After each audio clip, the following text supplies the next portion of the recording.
Oh, they were so wrong. Well, sometimes so right. What was the priest who used to give you endless grief? Father Oberle. Oh, okay. Is Father Polakowski, is he still with us? No, unfortunately, you asked about 10 years ago. Oh. Wish I'd had an opportunity to talk to Father Polakowski in private. I say, first of all, Father, I'm friends with Chris Bauer. Forgive me. There are some, and frankly, who should know better, who listened to Matthew's rapid descent from the bliss of just a few nights ago, an old holy night in the little town of Bethlehem, to the chaos this morning of Matthew's, all the noise of soldiers running through narrow passageways, and soldiers crashing through doors, and they think to themselves, there's no way such a thing simply couldn't happen. And my response is simply this: what planet do you live on? Get real. Maybe you've read one too many of those sugar-coated Christmas cards, the ones that come complete with a poem by Helen Steiner Rice, or my favorite, author unknown.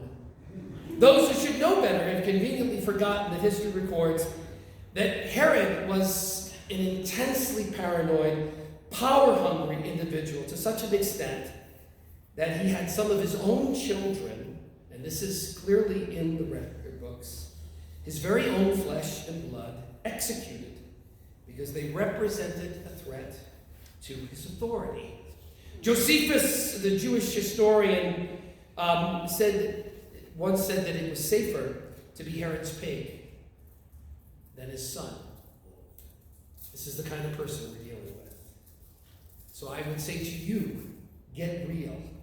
Those who dismiss Matthew's ending of the Christmas pageant with wailing and weeping rather than tinsel and silent night have forgotten the likes of people in the world like Hitler.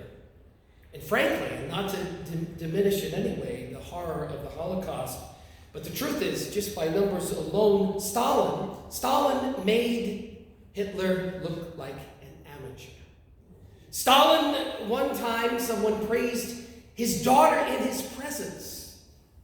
And he was so threatened by the praise that his daughter received, he thought about killing her. Mao, Pol Pot, just between Stalin and Hitler, Mao and Pol Pot, we're probably talking 200 million people.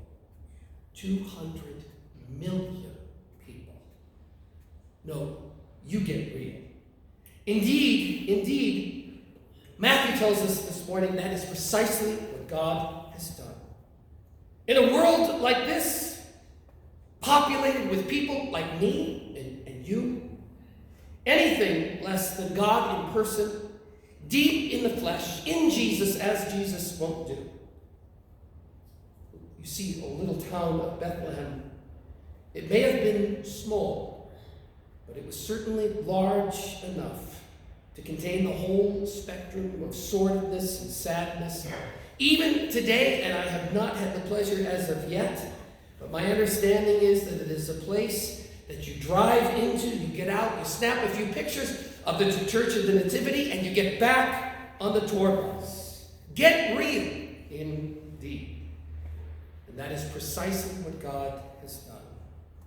Because in a world such as this, anything less, as Hebrews makes so clear, anything less than the one true God, deep, deep in the flesh and deep in the joy and the laughter, but also the tears and the misery of life simply will not do. But in all fairness to Herod, the good people of Bethlehem, and not just that, but even the city councils that serve us, I don't think you have to look all that far out there. All you have to do is to point in here. All I have to do is look in the mirror sometimes. All I have to do is look at the congregation that I've been called to serve as we make our way once again through a public act of confession. Sometimes the events of the past week roll past my past week to a captive and embarrassed audience of one. Images flow in quick succession. Any illusions that I might have of myself, and sometimes I'm subject to delusions. I see myself sometimes as this sweet kind of Jimmy Stewart, and it's a wonderful life, and it all collapses, and it goes away. I am convinced beyond a shadow of a doubt that St. Paul spoke the truth about me, and not about just me, but about himself, and about each and every one of us, and even about all the people who wouldn't be caught dead in a place like St. Mark, when he said this: I can will what is right, but I cannot do it. For I do not do the good that I want, but the evil that I don't want to do, that's what I do. You see yourself in that mirror? He goes on to say, and he asks for himself and for you and for me, who will save me? All I have to do is get real with myself. I'm ready to, and I am ready to, because the good news, in the words of Hebrews, for it is clear that he did not come to help angels. He didn't come to help angels because apparently angels don't need help. But you, me, now that's another story. I have from time to time, I notice how sometimes people recoil in my presence at the thought of, especially certain extended family members, when they suddenly get spiritual on me. They want to have a religious conversation, which in 30 plus years hasn't gone anywhere as far as I can tell. But the thought of being saved, and they'll say, well, that's your problem. That is your problem. No, I truly think it's our problem. And while many of God's ways remain shrouded in the darkness, it seems to me that God allows us the freedom to say no.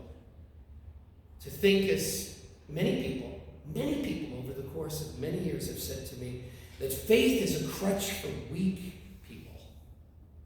A crutch for weak people. And I think to myself, I would like to be weak like Mother Teresa. How about you? I never get an answer to that one. I would like to be weak and foolish like Dietrich Bonhoeffer. How about you? Nobody ever responds to that one. I would like to be weak and dumb like Jesus. Nobody ever says anything to that. A crutch for the weak. But of no use, obviously, faith is for resourceful, resilient, independent, smart folk like us. But it seems that sooner or later, the evidence begins to mount, and we are nevertheless still free to live in denial and to say no, to deny any need for something outside of ourselves, to set ourselves right and to set the world right. After all, as Flannery O'Connor would say, anybody with a good car, anybody with a fat 401k, anybody with a mortgage paid in full, or in my case, pretty darn close, don't need no redemption. Well, I'll tell you something. I got all that stuff. But Paul's cry is mine. Who will save me? He was considered an excellent policeman. He had been assigned to a beat in the depths of the ghetto. And he was asked in a sense, what was the secret of his effectiveness? And he said, simply put, it's not that hard. This is my home. I was raised in the ghetto. I know it's darkness. I'm not blind. I'm no fool. But I also know that there are an awful lot of good, loving people in this place. When all is said and done, it's my home, mine. And I love it. Ask the secret of his enduring power and influence in this world, that Jesus, the child of Bethlehem, might express himself in a very similar manner.